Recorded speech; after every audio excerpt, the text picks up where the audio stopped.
दोस्तों, इसके पहले की वीडियो में मैंने साइन एंड सेफ्टी के चैप्टर को कवर कर रहा था, जिसमें मैंने 4 प्रकार के सेफ्टी साइन का डिस्कशन किया था। इसमें मैं आपको फायर के परिभाषा, डिफिनेशन और साथ ही साथ फायर के टाइप को भी डिस्कशन इसी वीडियो में कंप्लीट करूंगा। तो पहले आता है कि फायर, आग हम कहते किसको हैं?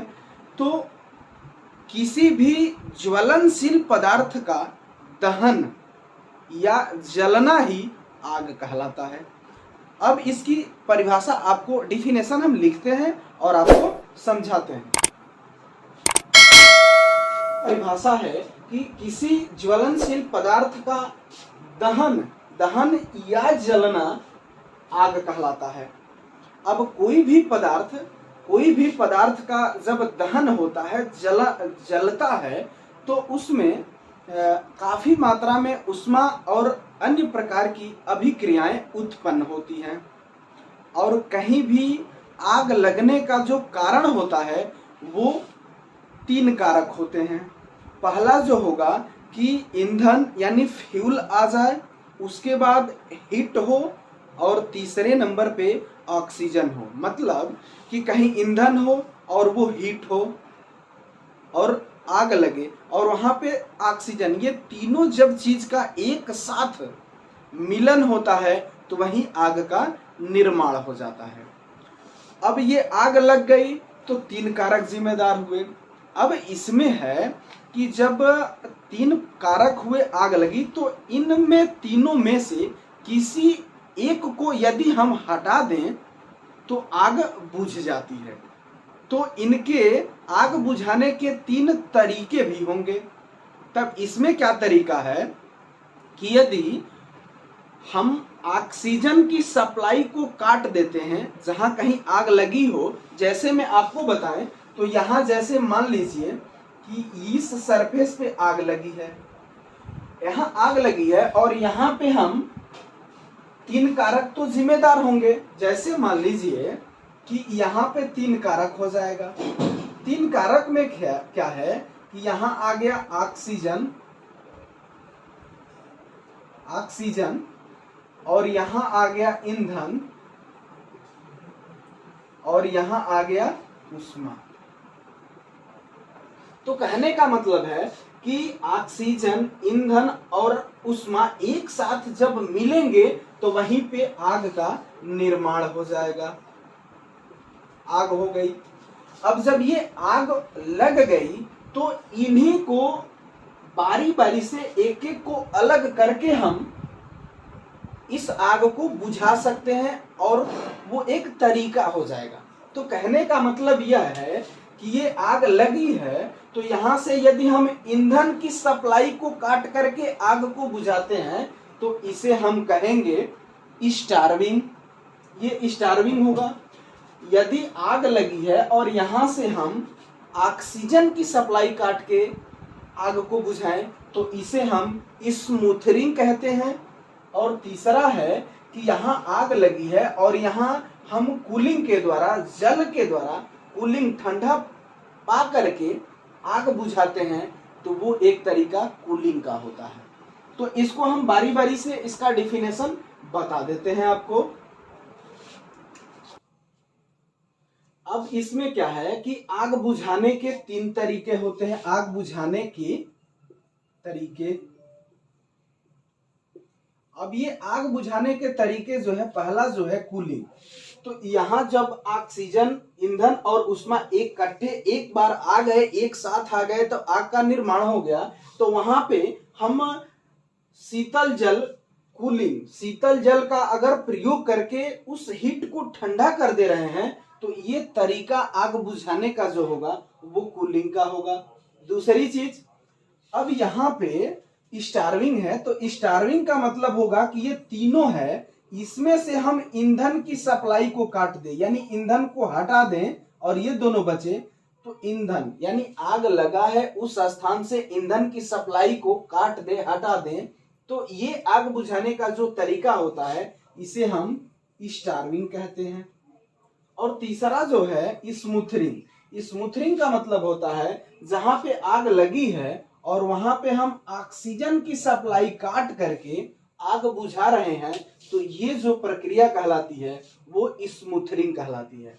याद करने के ट्रिक्स अगर बता दें आपको, तो आप ऑक्सीजन लिखेंगे ना, तो ऑक्सीजन ओ से आएगा ना पहला वर्ड, तो इसमें देखिए स्मूथरिंग में ओ है, यानी एक याद रखिए कि ऑक्सीजन ओ से है तो स्मूथरिंग में भी ओ है, यानी ऑक्सीजन की सप्लाई काट करके हम आग बुझा रहे हैं तो वो स्मूथरिंग होगा, और एक बचा वो स्टार्विंग ईंधन को हटा करके। तो ये थोड़ा सा एक ट्रिक्स हुआ याद करने का आपको तरीका। अब हम इसमें आगे देखते हैं कि आग का टाइप्स क्या है और उस टाइप्स में किसमें कौन से आग आएंगे। तो इसमें अब हम अगला टॉपिक जो पढ़ेंगे, तो ये जो टॉपिक है टाइप ऑफ फायर, फायर के प्रकार। फायर आग जो होती है वो चार प्रकार की होती है। ए प्रकार मतलब कि class A fire, class B fire, class C fire और क्लास डी फायर। अब इसमें जो है क्लास ए में कौन कौन से मटेरियल आएंगे जिसमें अग्नि आग लगती है, तो कहें कि लकड़ी, कागज, जूट में जो आग लगती है वो क्लास ए के अंतर्गत आएगी। यानी इसको हम पूरा ऐसे लिखें तो क्लास ए फायर, मतलब कि क्लास ए जो फायर का है क्लास ए, इसके अंतर्गत लकड़ी, कागज, जूट में जो आग लगेगी वो क्लास ए के अंतर्गत आएगी। अब बी में क्या होगा कि क्लास बी फायर जो होगी वो होगी डीजल,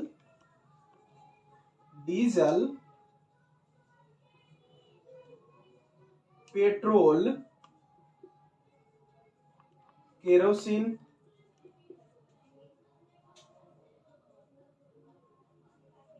कहने का मतलब है कि जितने भी ज्वलनशील लिक्विड पदार्थ हैं वो क्लास बी के अंतर्गत आएंगे, और इसमें आ जाएगा आपका diesel, petrol, kerosene.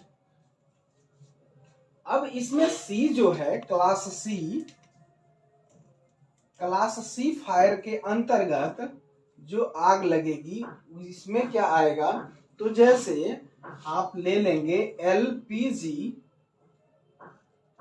LPG cylinder,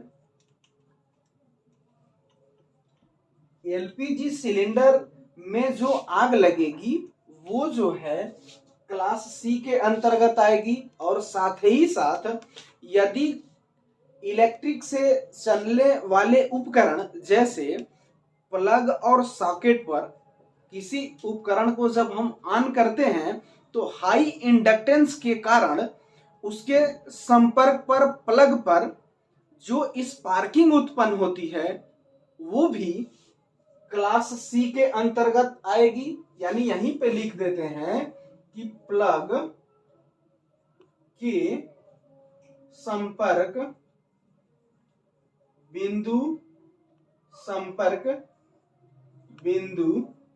पर। कहने का मतलब है कि क्लास सी जो फायर है वो क्या क्या लगेंगे, किसमें लगेगी, तो जैसे एलपीजी सिलेंडर में जो आग होगी वो क्लास सी के अंतर्गत आएगी। और कोई भी उपकरण जब हम ऑन करते हैं तो उसके प्लग पे हाई इंडक्टेंस के कारण जो स्पार्किंग उत्पन्न होगी और जो आग लगेगी वो होगी सी के अंतर्गत आएगी। अब क्लास डी में हम देख लेते हैं, क्लास डी के अंतर्गत फायर जो लगेगी ये है, तो इसके अंतर्गत हम बिजली के तारों,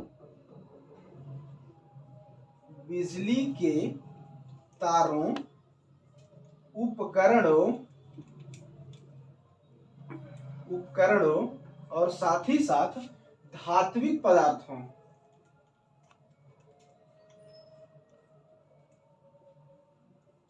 धात्विक पदार्थ में जो आग लगेगी वो क्लास डी के अंतर्गत आएगी। मेन आप पॉइंट याद रखिएगा, कंपटीशन एग्जाम में इसी पॉइंट से क्वेश्चन पुट अप होते हैं। अगर क्लास डी की बात करेगा तो बिजली के तारों में जो आग लगेगी वो क्लास डी के अंतर्गत आएगी, उपकरणों में वो भी क्लास डी के, और धात्विक मेटालिक पार्टों में जो आग लगेगी वो भी क्लास डी के अंतर्गत ही आएगी। अब ये क्लास ए जो है फायर, इसमें लकड़ी कागज जूट में जो आग लगी वो क्लास ए के अंतर्गत आई। तो इसको बुझाने के लिए हम किस मटेरियल का प्रयोग करेंगे? तो यहाँ पे लिखा गया है कि बुझाने के लिए प्रयुक्त सामग्री। तो इस क्लास ए के आग को बुझाने के लिए हम शीतल जल की बौछार करेंगे। शीतल, एक बार हम इसको आपको बताते हैं। क्लास ए है, इसके अंतर्गत जब हम आग को बुझाएंगे तो शीतल जल की बौछार, साथ ही साथ बहुउद्देशीय शुष्क रसायन का प्रयोग करेंगे। क्लास बी के अंतर्गत जो आएगी डीजल, पेट्रोल, केरोसिन में जो आग लगेगी क्लास बी के अंतर्गत आएगी, और इसको हम बुझाने के लिए CO2 यानी कार्बन डाइऑक्साइड और साथ ही साथ झाग वाले यंत्र जो होंगे उसका प्रयोग क्लास बी में हम करेंगे। अब क्लास सी में फायर में जो आएगा वो एलपीजी सिलेंडर में जो आग लगेगी और प्लग सॉकेट के संपर्क बिंदु पर स्पार्किंग के कारण जो आग लगेगी वो क्लास सी के अंतर्गत आएगी, और इसको बुझाने के लिए हम 3 सामग्री का प्रयोग करते हैं। इसमें क्या करेंगे तो CO2 का भी प्रयोग करेंगे, उसके बाद शुष्क चूर्ण का भी प्रयोग करेंगे और हेलोन का भी प्रयोग करेंगे। हेलोन का मतलब होता है CTC। CTC का फुल फॉर्म जो होता है वो कार्बन टेट्रा क्लोराइड होता है। अब इसमें जो है डी प्रकार की आग, अब डी प्रकार की फायर किसमें होगी तो बिजली के तारों में जो आग लगेगी, उपकरणों में जो आग लगेगी और धात्विक पार्ट, मेटालिक पार्टों में जो आग लगेगी वो होगी क्लास डी के अंतर्गत। अब इसको बुझाने के लिए किसका प्रयोग करेंगे तो इसे भी बुझाने के लिए हम 3 सामग्री का प्रयोग करते हैं, जैसे CO2, उसके बाद CO2 यानी कार्बन डाइऑक्साइड, उसके बाद हो जाएगा हेलोन, हेलोन का ही हम कहते हैं CTC कार्बन टेट्रा क्लोराइड, और उसके बाद शुष्क चूर्ण। और इस इलेक्ट्रिक जो आग होती है, विद्युतीय आग होती है, इसको बुझाने के लिए शुष्क रेत का भी प्रयोग किया जाता है। तो ये रहे, तो इसमें जो सामग्री होगी क्लास ए में अगर हम आग बुझाएंगे तो इसमें जो सामग्री का प्रयोग करेंगे वो शीतल जल की बौछार करेंगे या शुष्क रसायन का प्रयोग करेंगे। दोनों में से आप दोनों का या किसी एक का प्रयोग कर सकते हैं।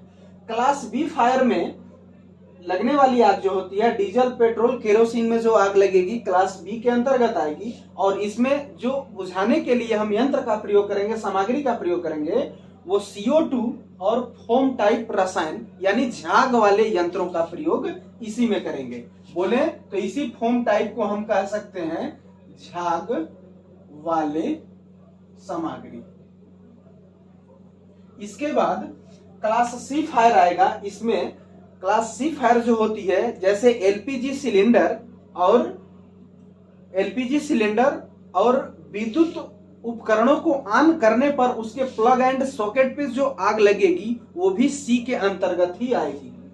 तो इस सी फायर को बुझाने के लिए हो सके तो एलपीजी सिलेंडर की सप्लाई काट दें, और नहीं तो आप CO2 कार्बन डाइऑक्साइड, हेलोन को हम CTC कहते हैं। CTC का फुल फॉर्म याद रखिएगा, कार्बन टेट्रा क्लोराइड होता है, और शुष्क रसायन का भी प्रयोग कर सकते हैं, यानी तीनों का प्रयोग कर सकते हैं। क्लास डी फायर जो होती है वो बिजली के तारों, साथ ही साथ उपकरण शब्द याद रखिएगा, उपकरणों और धात्विक पार्टों, मेटालिक पार्टों में जो आग लगेगी उसको भी हम क्लास डी के फायर में ही रखेंगे। अब क्लास डी में हम आग बुझाने के लिए CO2 कार्बन डाइऑक्साइड, हेलोन का दूसरा नाम CTC होता है, यानी इसी का फुल फॉर्म CTC का जो होता है वो कार्बन टेट्रा क्लोराइड होता है। और शुष्क रसायन एक ही में है, ये शुष्क रसायन। और BFC का भी प्रयोग किया जाता है बिजली से लगी अग्नि को, BFC। अब BFC का फुल फॉर्म जो होता है ब्रोमो क्लोरो डाइफ्लोरोमीथेन। एक चीज इसमें आप समझ लीजिएगा कि स्पेशल आग का क्लासिफिकेशन जो 4 था उसमें स्पेशल जैसे A प्रकार की आग को बुझाने के लिए हम इसी का प्रयोग करेंगे, B प्रकार की आग को बुझाने के लिए इसका प्रयोग करेंगे, C प्रकार की इसको और D प्रकार की इसको।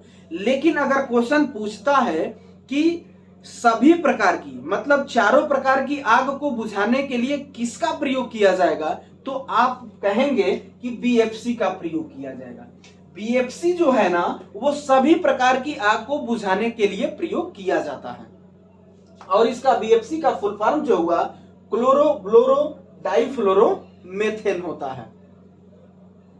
अब सभी प्रकार की अग्नि में को बुझाने के लिए हम BFC का प्रयोग किए, तो इसमें यह कारण होता है कि इसका कास्ट जो होता है वो ज्यादा होता है। और हम क्लास A में देख रहे हैं कि लकड़ी कागज पे जो अग्नि लग रही है वो क्लास A के अंतर्गत आ रही है, और उसके लिए जो अच्छा जो है शीतल जल की बौछार करके हम 0 कास्ट में उस आग को बुझा सकते हैं। तो आप इसमें याद केवल ये रखिएगा कि अगर क्वेश्चन पूछता है कि सभी प्रकार की आग को बुझाने के लिए किसका प्रयोग करेंगे, तो BFC का प्रयोग करेंगे। इसका फुल फॉर्म जो होगा वो ब्रोमो क्लोरो डाइफ्लोरोमीथेन होगा। तो उम्मीद करते हैं कि ये टॉपिक आपको समझ में आया होगा। अब फिर हम इसमें नेक्स्ट टॉपिक को कवर करते हैं। अब ये जो हम आगे इसमें बताने आपको जा रहे हैं यूपी इंस्ट्रक्टर के लिए ये स्पेशल टॉपिक है। इसमें जो है 5F के बारे में हम आपको देखेंगे। 5F जो होता है इसमें 5 P आएंगे, जैसे कि 1P, 2P, 3P, 4P और 5P। अब इसमें पहले P का जो क्रम है वो किससे रिलेटेड है, तो 1P यानी पहले नंबर का P जो है वो प्रसर्व लाइफ को डिनोट करेगा। 2 नंबर का P जो है प्रिवेंट फर्दर इंजरी होगा। और 3P तीसरे नंबर का जो P होगा वो प्रोमोट रिकवरी होगा। 4 नंबर का जो P होगा वो पेन रिलीव होगा। और 5P का जो P होगा वो प्रोटेक्ट द अनकॉन्शियस होगा। इसमें आप याद ये रखिएगा कि यूपी इंस्ट्रक्टर में हो सकता है कि 5 ऐसे क्वेश्चन कैसे बनाएगा कि 5P में 3P किसको डिनोट करता है, तो प्रोमोट रिकवरी को डिनोट करता है। तो इसका क्रम आप जरूर क्रम सटीक याद रखिएगा। इसी क्रम में आपको 3P का आएगा। अब 3P क्या है, तो 3P भी 3P आएगा, 1P, 2P, 3P। अब इसमें 1P जो होगा वो किसको डिनोट करेगा, तो उसके लिए होता है प्रिपेयर। दूसरे नंबर का जो P होगा वो प्रैक्टिस होगा। और तीसरे नंबर का जो P होगा वो प्रोफार्म होगा। तो ये 3P हो जाएगा। अगला जो है ABC। ABC का जो मतलब होता है ABC में A किसको डिनोट करेगा, तो एयरवे को डिनोट करेगा। इसमें B किसको डिनोट करेगा, तो ब्रीदिंग को डिनोट करेगा। और C किसको डिनोट करेगा, सर्कुलेशन को डिनोट करेगा। अब ये रहा 3R। अब 3R में 3 R हैं, तो इसमें पहला R जो है किसको डिनोट करेगा, तो रिड्यूस को डिनोट करेगा। दूसरा R जो है ये रिसाइकिल को डिनोट करेगा। और तीसरे नंबर का जो R है यानी 3R है वो रीयूज है, यानी इसको पुनः प्रयोग हम करेंगे।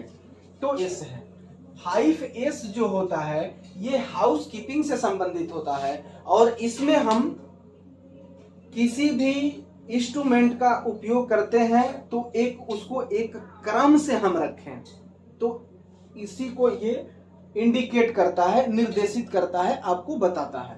तो इसमें 5S है। 5S में पहला जो है S वो शॉर्ट होता है। शॉर्ट का मतलब होता है जितने, जैसे क्लास में जितने स्टूडेंट हैं उतने ही बेंच होने चाहिए और बाकी बेंच को हम हटा दें यानी उसकी छंटनी कर दें, उसी को हम कहते हैं शॉर्ट। तो पहला एस जो है शॉर्ट को डिनोट करेगा, दूसरा 2s यानी दूसरे नंबर का एस है वो सेट इन ऑर्डर, उसको एक क्रम में हम सजाएंगे। तीसरा जो एस है साइन, वो चीज उस तरीके से करेंगे तो एक कहते हैं ना चमकीला दिखाई देगा, अच्छे वे में वो दिखाई देगा। तो 3s जो है वो साइन को डिनोट करेगा। अब 4s जो है स्टैंडर्ड डाइज को डिनोट करेगा, मानकीकरण को निर्देशित करेगा 4s। और 5s जो होता है वो सस्टेन होता है।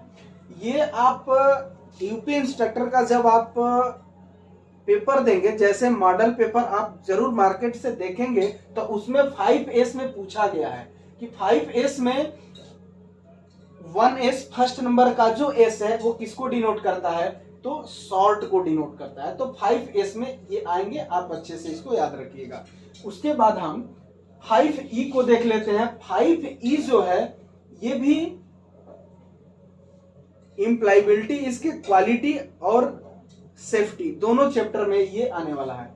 इसमें 1e जो है एजुकेशन होता है, दूसरे नंबर का ई जो होता है इनकरेजमेंट होता है, तीसरे नंबर का सी जो होता है इसे इन्फोर्समेंट कहते हैं, और 4e मतलब चौथे नंबर का जो ई है वो इंजीनियरिंग होता है, और 5e यानी पांचवें नंबर का जो ई है वो इवोल्यूशन को इंडिकेट करता है। उसी क्रम में ये जो है क्वालिटी चैप्टर से ही हमने ये लिया है, कंप्लीट क्वालिटी चैप्टर का है, इसको देखिएगा और इससे क्वेश्चन बना है इंस्ट्रक्टर के पेपर में। अब इसमें 5D में 5D है, तो इसमें 1D यानी पहले नंबर का डी किसको डिनोट करता है, तो डिस्कवरी यानी इसको हम कहेंगे खोज, तो ये खोज को डिनोट करेगा यानी इसको हम कह सकते हैं खोज। दूसरा जो है 2D, इसको कहते हैं ये जो प्रदर्शित करता है, इंडिकेट करता है, सूचित करता है, वो डिफिनेशन है यानी इसको परिभाषा, परिभाषा। तीसरा जो है वो 3D, वो डिजाइन को होगा, डिजाइन बोले तो उसका आकार, और 4D जो होगा डेवलपमेंट होगा यानी उसका विकास, ये विकास को डिनोट करेगा, और 5D जो होगा वो डिलीवरी को डिनोट करेगा। तो इसको आप जरूर याद रखिएगा इम्प्लायबिलिटी स्किल के लिए, क्वालिटी चैप्टर में, और यूपी इंस्ट्रक्टर के लिए। इसी यूपी इंस्ट्रक्टर में ही ये भी पूछा गया है कि पीडीसीए क्या क्रम है, यानी पीडीसीए में पी किसको डिनोट करता है, तो पी का मतलब होता है प्लान, किसी भी कार्य को करने के लिए हम पहले उसकी प्लानिंग करेंगे। डी जो है वो डू यानी उसको करने के लिए, यानी ये डी जो है वो डू को डिनोट करेगा यानी उसको करेंगे। सी जो है उसको हम चेक करेंगे, तो ये सी से हो जाएगा चेक और ए से हो जाएगा एक्ट। इसका क्रम पीडीसीए में पूछा गया है ये क्वेश्चन कि पीडीसीए में ए किसको डिनोट करता है, तो एक्ट होगा। उसी तरीके से पीडीसीए में पी किसको डिनोट करेगा, तो ये प्लान होगा। तो इस वीडियो में इतने ही टॉपिक को हम कवर करते हैं। इसका नेक्स्ट पार्ट बहुत जल्द आपके बीच लाएंगे, साइन एंड सेफ्टी का ही, तब ये चैप्टर कंप्लीट हो जाएगा। उसमें हम आपको आग बुझाने वाले यंत्र फायर एक्सटिंग्विशर के बारे में कंप्लीट वीडियो देंगे, और उसमें हम आपको उसको चलाने के लिए उस पर कौन से रूल फॉलो होते हैं उसको भी मैं कंप्लीट बताऊंगा। तो दोस्तों, यदि आपको ये वीडियो अच्छी लगे तो वीडियो को लाइक कीजिएगा और अपने दोस्तों में शेयर कीजिएगा, और साथ ही साथ हम उम्मीद करेंगे कि इस वीडियो को आप ज़्यादा से ज़्यादा शेयर कीजिएगा और अपने दोस्तों में भी ज़्यादा से ज़्यादा शेयर कीजिएगा। और चैनल पर पहली बार आप आए हैं और चैनल को अभी तक सब्सक्राइब नहीं किए हैं, तो प्लीज़ दोस्तों चैनल को सब्सक्राइब जरूर करें।